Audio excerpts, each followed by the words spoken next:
আসসালামু আলাইকুম বন্ধুরা, আশা করি সবাই ভালো আছেন এবং সুস্থ আছেন। তো যশোর বোর্ডের ঘ সেটের যে সম্পূর্ণ সমাধান রয়েছে,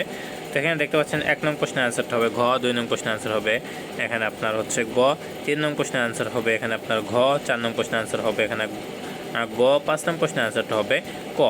এরপরে 6 নং কোশ্চেনের অ্যান্সারটা হবে এখানে আপনার হচ্ছে গ, 7 নং কোশ্চেনের অ্যান্সার হবে খ, 8 নং কোশ্চেনের অ্যান্সার হবে এখানে খ, 9 নং কোশ্চেনের অ্যান্সার হবে খ, 10 নং কোশ্চেনের অ্যান্সার হবে খ, 11 নং কোশ্চেনের অ্যান্সার হবে ঘ, 12 নং কোশ্চেনের অ্যান্সার হবে খ। এরপরে 13 নং কোশ্চেনের অ্যান্সারটা হবে এখানে আপনার হচ্ছে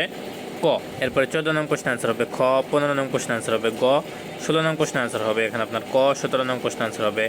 ঘ, 18 নং কোশ্চেন অ্যান্সার হবে এখানে আপনার গ, 19 নং কোশ্চেন অ্যান্সার হবে এখানে আপনার হচ্ছে গ, 20 নং কোশ্চেন অ্যান্সার হবে ঘ, 21 নং কোশ্চেন অ্যান্সার হবে এখানে আপনার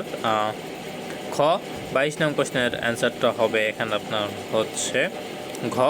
এরপরে 23 নং প্রশ্নের অ্যান্সারটা হবে এখানে আপনার খ, 24 নং প্রশ্নের অ্যান্সারটা হবে এখানে আপনার ক, 25 নং প্রশ্নের অ্যান্সার হবে ঘ, 26 নং প্রশ্নের অ্যান্সার হবে ক, 27 নং প্রশ্নের অ্যান্সার হবে খ, 28 নং প্রশ্নের অ্যান্সারটা হবে এখানে আপনার